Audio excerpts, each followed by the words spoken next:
Mga kababayan, ngayong araw po ng Huwebes, November 27 na po, 2025, ang Bagyong Berbena po ay lalabas na din mismo ngayong araw po ng Huwebes sa loob ng ating Philippine Area of Responsibility. Pero meron pong banta ng panibagong bagyo na posibleng mabuo sa first week po ng Disyembre. So aalamin po natin yung mga detalye pati na rin po ang weather system na nakakaapekto ngayon sa malaking bahagi ng ating bansa. Bago ho natin simulan, hihiling lamang po ako ng pabor at pakiusap na i-like niyo po yung video natin. Malaking bagay na po yun at pagsuporta po para sa amin.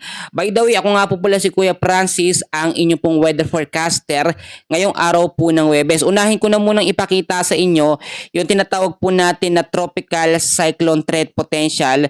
Kalalabas lamang po nito kahapon sa week 1 po natin sa pagitan po ng November 26 hanggang sa December 2, kahapon ho yan mga kaibigan, mga kababayan, ay lalabas ng ating PAR o Philippine Area of Responsibility ngayong araw ang Bagyong Berbena. Pero meron tayong nakikita sa may bandang silangan po ng Visayas na low pressure area pero nasa low chance po na maging isang ganap na bagyo. So eto na ba yung sinasabi natin na banta ng posibleng mabubuong bagyo sa first week ng Disyembre? So tignan pa rin natin dito po sa week 2 sa pagitan po yan ng December 3 hanggang sa December 9. So yung isang LPA na yan lalabas sa kanlurang bahagi ng ating bansa, masusundan pa ng isang low pressure area pero parehas naman po ito nasa low chance na maging isang tropical depression or mahinang bagyo. Pero patuloy natin yung minomonitor kasi may mga posibilidad sa pwedeng pagbabago sa kilos at galaw niyan. So may chance pa rin na sa first week po ng Disyembre ay meron po tayong mabuo na bagyo, no? Or sabihin na natin sa po ng panahon. At sa ngayon po, alam nyo naman no, na pag-uusapan na rin after po ng Bagyong Berbena, pagkatapos po ng Berbena, yung magiging pangalan po ng susunod na bagyo ay tatawagin pong Wilma. So pangalan pa rin ng babae. Mamaya, i-detail ko po sa inyo at aalamin natin yung mga detalye pa. So ngayon, silipin po muna natin yung ating tinatawag po na live weather system or forecast at ipapakita ko po sa inyo ngayon yung kondisyon po ng ating panahon. So kung makikita po ninyo, ito po no, sa ating live weather system, ang Bagyong Berbena po ay nag-intensify po ito sa tropical storm category. Noong nakarang araw, maintain siya sa pagiging tropical depression. Pero nung lumabas na po siya sa landmass natin o sa kalupaan po natin, dyan sa may kanlurang bahagi ng ating bansa, bigla itong lumakas. Ganoon naman po talaga ang senaryo. Ang isang bagyo po ay kapag nasa tubig, mabilis po siyang lumalakas o nakakapag-circulate siya ng maayos. Kaya nga kung makikita nyo, tropical storm siya ngayon, may mga chances pa po na nakikita dito na ito ay posibleng maging severe tropical storm habang nasa labas na ng ating Philippine Area of Responsibility. Gayon pa man, no, kahit nasa labas na ito ng PAR, makakaapekto pa rin ito sa ilang bahagi ng ating bansa. Yung pinakahangin po niya, kasi umiihip po yan at medyo malawak din po yung sirkulasyon na nasasakop niya. So ngayong araw din po ng Huwebes, November 27 ay makakaranas po ng mga rains with gusty winds ang Kalayaan Islands dahil po yung sa trap or extension po ng Bagyong Berbena. So mag-ingat pa rin yung mga lugar po dyan sa Kalayaan Islands. Ang nalalabing bahagi naman po ng Palawan ay patuloy po makakaranas. Take note ng cloudy skies with scattered rains and thunderstorms dahil po sa extension ng hangin ng Bagyong Berbena. So hindi naman na ganoon kalakas at kung makikita nyo yung pinakahangin na lamang yung nakakaapekto pero yung pinakamata ay wala na, no? Nasa labas na po ito ng ating Philippine Area of Responsibility. Tulad na aking sinabi, hindi lamang po Bagyong Berbena ang nakakaapekto ngayon, nananatili pa rin ang epekto ng shear line. So ito po, no? Nakikita nyo po yung mga asul-asul na yan na merong pula. Yan po yung shear line na nagpapaulan po sa ilang bahagi po ng Luzon at ilang bahagi ng Visayas na apektuhan. Kaya nga nung nakaraang update ko po, sinabi ko sa inyo na kahit lumabas na ng ating PARO, Philippine Area of Responsibility, ang Bagyong Berbena, patuloy pa rin makakaranas ng mga masasamang panahon o mga pag-ulan ang ilang bahagi ng ating bansa. Pero ngayong araw po ng Huwebes, mas malamang po ang magandang panahon, no? Dahil nga po itong Bagyong Berbena ay nakalabas na ng PAR, especially po dyan sa Mindanao at ilang bahagi po ng Visayas. Pero ang parte ng Luzon medyo naaapektuhan ng shear line. Ito po, no, sa area po ng Cordillera Administrative Region, kasama po dyan ang Cagayan, Isabela, Quirino, Nueva Vizcaya, Nueva Ecija at Aurora ay patuloy pong makakaranas ng cloudy skies with scattered rains and isolated thunderstorms dahil po sa shear line. So may mga possible pa rin impact nito o pagbabaha po sa mababang lugar. Pwede rin magkaroon ng mga landslide kapag ka nagkaroon po ng moderate to heavy rains anumang oras. So i-monitor at i-check po natin mabuti yung mga pag-uulan lalo na doon sa mga low-lying areas at doon po sa mga landslide prone area. May nagtatanong sa akin, hindi hata siya na-inform.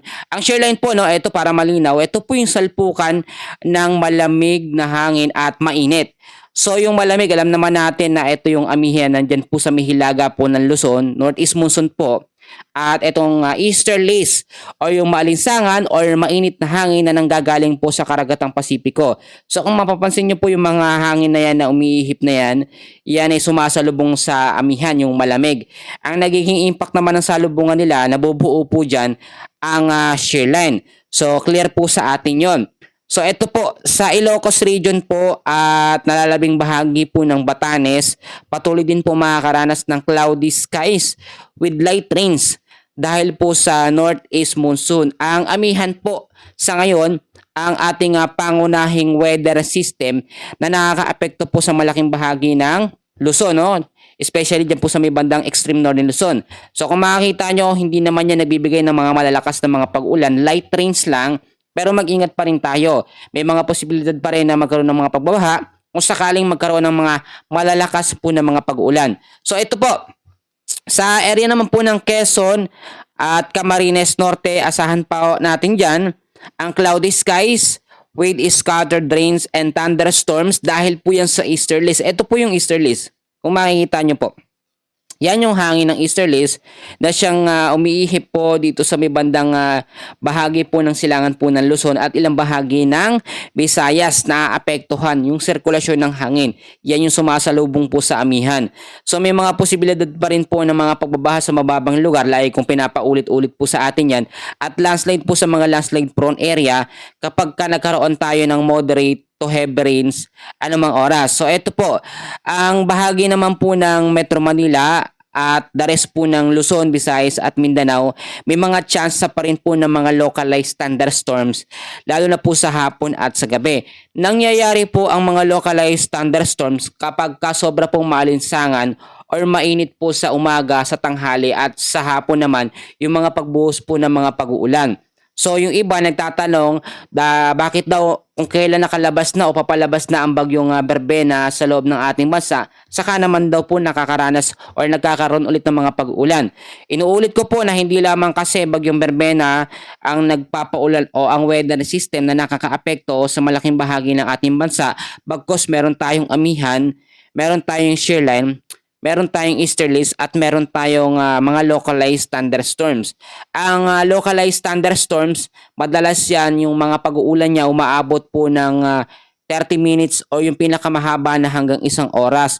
So lagi kong pinapaalalahanan lalo na po dito sa Metro Manila na andyan po talaga yung pinaka-epekto ng localized thunderstorms. Mag-ingat, maglinis ng kapaligiran, yung mga basura. Kasi kapag bumuo sa malalakas na mga pag-ulan lalo sa hapon at sa gabi dahil sa mga localized thunderstorms, mas mataas yung chance ng mga pagbabaha dyan po sa mga mababang lugar lalo na po dyan sa Metro Manila. So mamaya i-explain ko sa inyo mabuti yung mga dapat nating gawin sa mga ganitong sitwasyon na kahit walang bagyo, may mga pag-uulan pa rin po. So kung titignan nyo sa bandang silangan, dito kasi manggagaling yung susunod na naman na sama ng panahon. Clear tayo ngayon, no? Ayan po, magandang kinalabasan ng panahon natin ngayon. Clear. Wala hong anumang low pressure area or bagyo na kasunod agad-agad, no? Yung sinabi ko kanina sa pinaka-intro natin, yung magiging banta ng kasunod ng bagyong Berbena ay possible sa first week pa po ng Disyembre. So binigyan na agad yan ng pangalan ang tatawagin pong bagyong Wilma. Yung sinasabi ng iba, nako parang mas malakas yata itong bagyong Wilma kasi babae na naman daw. Lagi nilang sinasabi malakas ang bagyo kapag babae ang pangalan. So uulitin ko lamang, walang connection po, no?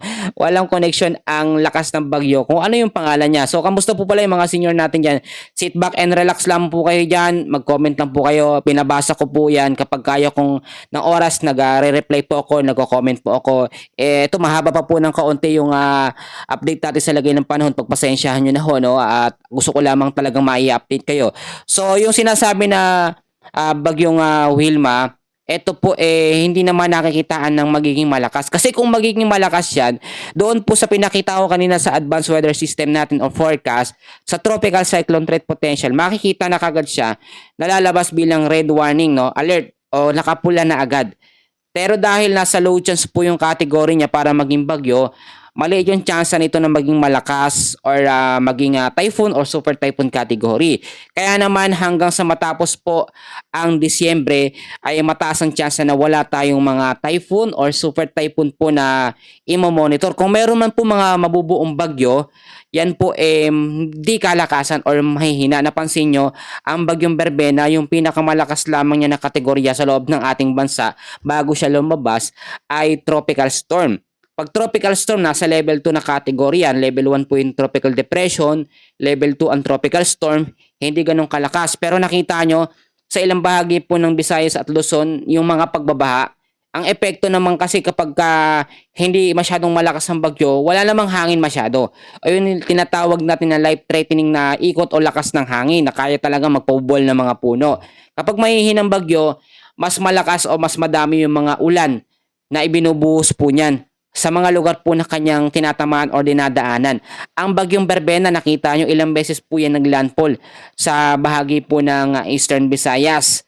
At yung sinasabi natin na posibleng maging kasunod nito na bagyo, ganoon din yung magiging senaryo. So dapat ang magiging paghahanda natin dito, more on doon po sa mga low-lying areas, no? Lalo na yung mga bahain. Alam nyo, kung magtutulungan po tayo mga kababayan sa ganitong sitwasyon, yung mga pagbabaha, mas maaagapan po natin yun ng maaga. Kasi minsan, yung mga kababayan natin, pag nalaman nila sa update na hindi naman malakas na bagyo or mahinang bagyo lamang, chill-chill lang sila, walang pong masyadong ginagawa or hindi naghahanda. Pero hindi nila alam, bukod po sa mga bagyo na pumapasok sa ating bansa, meron din mga weather system na nakakaapekto. Nagtanong ulit yung kababayan natin, no, bakit daw meron naman daw northeast monsoon or amihan pero hindi daw ganun kalamig yung hangin. Lalo na po sa madaling araw, sa hapon at sa paggabi na, no. Ito, explain ko pong mabuti sa inyo. Pangunahing weather system pa rin natin ay ang northeast monsoon or hanging amihan. Kaya hindi po siya masyadong nararanasan o nararamdaman yung sobrang impact po ng malamig na hangin, lalo na ilang araw na lang magpapasko na, dahil sinasabayan po siya ng iba't ibang mga weather system. So imbis na siya lang yung pangunahing hangin na iikot po sa Luzon, Pabisayas at Pamindanao, paikot po yan, sinasamahan po ng shear line, yung epekto po ng malamig at mainit, etong easterlies. Yung easterlies talaga ang pumipigil para maranasan natin o maramdaman natin yung mas malamig na hangin kasi maalinsangan or mainit na hangin ng easterlies. Tapos meron din tayong weather system ng mga localized thunderstorms sa hapon. Ito para clear po sa inyo, no. Ang amihan, easterlies, ang nagiging epekto niyan, ito pong shear line. Ang localized thunderstorms naman nanggagaling yan sa singaw ng hangin dulot po ng easterlies. So clear po sa atin yan mga kababayan, para kapag may nagtanong po sa sino man o mga kilala natin, may mai-explain po tayo. Like ko po yung pinapaalala sa mga viewers ko at natutuwa ako kapag binabasa ko po yung mga comment nyo. Sobrang salamat po talaga. Nako, wala pong mapaglagyan yung pagpapasalamat ko sa inyo. At least po talagang napaghahandaan natin. At sinasabi ng ibang mga kababayan natin, kuya, malayo pa naman yung sinasabing magiging bagyo sa first week ng Disyembre, bakit ibinabalita mo na? Ito po, no, kailangan po kasi kapag ganitong may palabas na bagyo, inaalam na po agad natin sa advanced weather system or forecast natin yung magiging kasunod para napaghahandaan o nalalaman natin kung may bagyo ba na paparating. So clear po sa atin yan. Ngayon po kasi ang bagyo ay nadedetect po ng mas maaga sa ginagamit po natin ng mga weather model or mga weather system. Lalo na po sa advanced weather forecast, doon sa Japan Meteorological Agency, nakikita po natin yan. Sa tropical cyclone threat potential, marami po tayong mga sources o mga ginagamit po na tools para ma-detect po yung mga bagyong paparating. So asahan natin, no, sa mga susunod na mga araw, no, hanggang sa maging buwan po ng Disyembre, ay magagandang panahon naman ang ating mararanasan. Pero may mga tsansa lalo na po sa hapon at sa gabi, nandyan lamang po yung mga pag-ulan. Bandang hapon hanggang sa paggabi. Dulot po yan ng mga localized thunderstorms. Ganito ang nangyayari po kasi dyan. Kapag lumalabas ang bagyo at nawawala sa ating bansa, ay may pumapalit pa rin na weather system na nakakaapekto. Tulad na lamang ng northeast monsoon. Alam nyo po, Etong northeast monsoon ngayon ay mas nararamdaman na siya diyan po sa parte ng extreme northern Luzon. So kung tayo ay dito banda sa Metro Manila, ilang bahagi po ng Visayas, Eastern Visayas, lalo na po dito sa Mindanao, hindi masyado nakakaabot yung lamig. Bakit? Kasi may iba't ibang weather system na nakakaapekto sa kanya, lalo na po itong bagyong Berbena, pinipigilan niya o hinahatak niya yung malamig na hangin. So kung nasa ng bagyong Berbena, umiikot yung hangin niyan, yun po yung mga lugar na nakakaramdam ng malalamig na hangin. Pero asahan nyo, pag ang bagyong Berbena na wala na yung trap or extension ng kanyang hangin, mas mararamdaman na natin yung malamig na hangin. Napaka sarap po nun dahil lalo na magpapasko, kailangan naman makafocus tayo sa ating family. So ito po, yung paalala ko na lagi kong sinasabi, ito, pakinggan nyo ho. Kapag wala pa tayong bagyong minomonitor at meron tayong mga iba't ibang mga weather system, easterly shear line at mga localized thunderstorms, kailangan pa rin natin maging updated sa lagay ng ating panahon. Marami tayong mga kababayan umaalis ng madaling araw, mga estudyante pumapasok sa school, kailangan malaman nila yung lagay ng panahon. Uulitin ko mga kaibigan ko, no, para clear po sa bawat isa. Magandang panahon naman ang mararanasan natin at lalo na po dyan sa ilang bahagi po ng Cordillera Administrative Region, Cagayan, Isabela, Quirino, Nueva Vizcaya, Nueva Ecija at Aurora. Pero may mga tsansa naman ng mga pagulan, lalo na bandang hapon. So ugaliin pa rin kung papasok sa school, sa trabaho, ugaliin pa rin magdala ng payong, jacket, kapote, panlaban po sa mga biglaan mga pag-uulan, lalo na po yung mga motorista natin. Mag-ingat po kayo sa pagka-drive, medyo mainit ang panahon. Kailangan magbaon po ng tubig, no? Alam niyo naman pag ganitong lumabas yung bagyo, biglang lumalabas o nagkakaroon tayo ng mainit na panahon. Isang indikasyon natin na medyo mas magiging mainit ng panahon ngayon, etong easterlies. Yung hangin na tatamaan niya ng mga lugar ay makakaranas po ng maalinsangan po na panahon. Tulad na nangyari kahapon sa panahon natin, medyo maganda, no? Pero meron pa rin mga ambon o mga pag-uulan dahil po yan sa shear line. Ang shear line naman, asahan natin, paglipas ng ilang mga araw, ay hihina na ng hihina po yung epekto niyan or mawawala na po yan ng paunti-unti. So wag tayong mainip dahil yung sinasabi ko naman na bantaan ng posibleng magiging kasunod na bagyo ng Berbena ay sa first week pa ng December nakikita. Sa pagitan po ng December 3 hanggang December 9. So medyo matagal pa. So may mga tsansa tayo o may mga pagkakataon tayo ngayon na pwedeng tayo maglaba, mag-asikaso, mag-double check ng ating mga bahay, yung mga bubong, lalo na po yung mga binaha, no? Ngayon po yung mga kababayan natin na binaha dulot ng bagyong Berbena, nahihirapan pong makarecover, pero ipag-pray natin sa Panginoon, maging maayos yung drainage ng nila, yung flood control doon sa lugar, maayos po, mabigyan ng maayos na pondo para hindi po laging binabaha. Kung titignan nyo, hindi naman ganong kalakasan ang bagyong Berbena, pero kapag yung mga pag-uulan niya, tumama po sa mga lugar na bahain talaga, walang drainage na maayos, uulanin talaga ng pagbabaha, no? Kaya nga po sinasabi ko, kapag ganito meron tayong mga banta ng mga pag-uulan, heavy rainfall warning, kinakailangan, kung alam po natin, kung alam nyo po yung lugar nyo bahain, lumikas po tayo ng mas maaga para hindi rin po tayo maperwisyo at maabala. Eto, paalala ko din mga kaibigan, lagi ko sinasabi na kailangan pa rin natin safety yung mga importante nating mga gamit. So tuwing may mga bagyo lang ba? Tuwing may mga malalakas lang ba na ulan, saka natin aasikasuhin? Hindi po. Kailangan po natin yan, mainit man o umuulan, malamig ang panahon. Kailangan lagi naka-ready, no? Yung bibit-bitin na lamang po natin. Kaya ngayon po mga kaibigan, basta lagi lamang po kayo mag-antabay sa ating weather update. Hindi ko po kayo pababayaan sa update.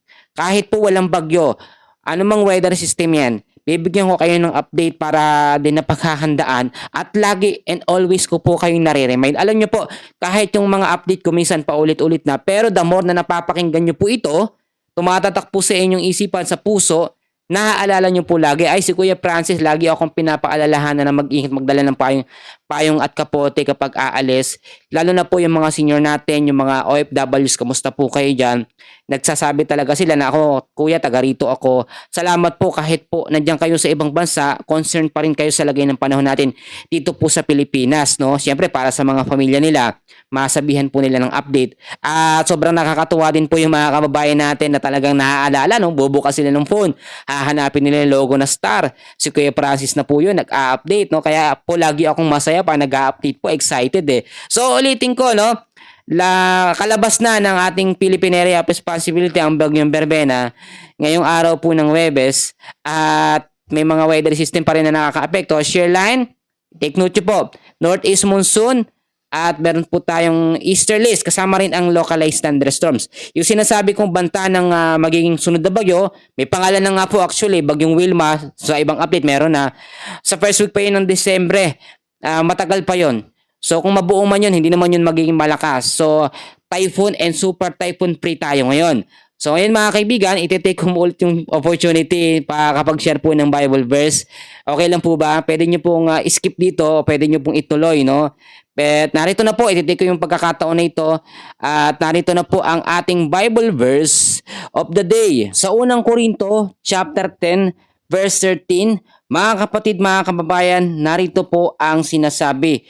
Wala pang pagsubok na dumating sa inyo na hindi nararanasan ng lahat ng tao.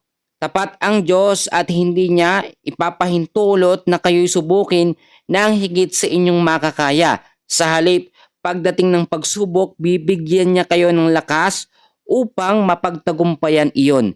Amen po at salamat sa salita ng ating Panginoon. Napakaliwanag po at napaka-clear ng ating Bible verse ngayong araw po ng Huwebes, no? Napakaliwanag naman po, no? At eto po, marami kasing nagsasabi na kapag nakakaranas sila ng pagsubok, lagi nilang sinasabi sa Diyos na, Panginoon, bakit ako lang po ang nakakaranas ng ganitong pagsubok? Marami naman daw mga masasamang tao, bakit hindi sila ang bigyan ng mga pagsubok? Eto po, no? Pakalinaw, wala pang pagsubok na dumating sa atin na hindi po naranasan ng lahat ng tao. Ganyan po katapat ang Diyos sa atin po, no? Hindi yan yung sinasabi na si ganito lang ang bibigyan ko ng pagsubok, si ganito lang. Patas po yan sa lahat. Kung ang ulan nga pinapaulan niya sa mahihirap at mayayaman sa lahat, pantay-pantay po talaga tayo. Pero ngayon, eto, no, iba-iba lang kasi ng senaryo na problema na pinagdadaanan o dinadala ang bawat tao. At yan po depende sa pagdadala ng sitwasyon. Minsan kasi yung problema sa atin, no, problema natin, sobrang bigat na para sa atin, pero sa iba, hindi ganun kabigat. Pero meron silang mas mabigat na problema. Magkakaiba man ng mga senaryo, sitwasyon ng problema, pero yan po pare-parehas lamang ipinaparanas sa atin ng Panginoon. So marami nagsasabi bakit daw nung simulang naglilingkod sila sa Panginoon, bakit daw po dumadami mga problema. So eto po, no, alam naman natin na ang paglilingkod po sa Panginoon ay hindi yung sinasabi natin na puro blessings agad ang darating. Susubukin po tayo, no. Alam niyo po yung ginto na dinadarang sa apoy, yun po ay para maging puro o maging pure. Kaya nga po pure gold, no, yung purong ginto talaga. Doon malalaman at pinapadalisay ang isang tao sa kanyang pananampalataya sa Panginoon. Kapag tayo po'y dumadaan sa mga pagsubok, yan po yung way ng Panginoon para tayo subukin, no?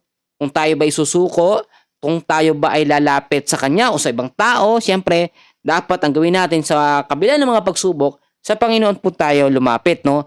At kinakailangan natin laging manalangin ng may pagpapasalamat. Kailangan manalangin tayo, lagi tayong magpasalamat, hindi yung kapag may blessings lang, kapag kakain lang, doon lang magpe-pray, no? Ganun po kasi, no? Kapag kakain lang, tara mag-pray na. Pero kapag may mga pagsubok, kapag aalis tayo, kailangan natin manalangin sa Panginoon. Ugaliin ho natin yon at sanayin natin sarili natin na lagi po nakikipag-usap sa Diyos. No, kahit ano ang religion natin, kahit ano pa man ikaw, pagkatao natin, kailangan po natin manalangin sa Panginoon, ipagsisi po ang ating mga kasalanan. So sa ngayon, yan po muna ang update natin sa ating weather update na sa unahan at sa Bible verse naman natin narito po sa bandang dulo. Yan lamang po muna sa ngayon ang update natin. Maraming salamat po at God bless po sa inyong lahat.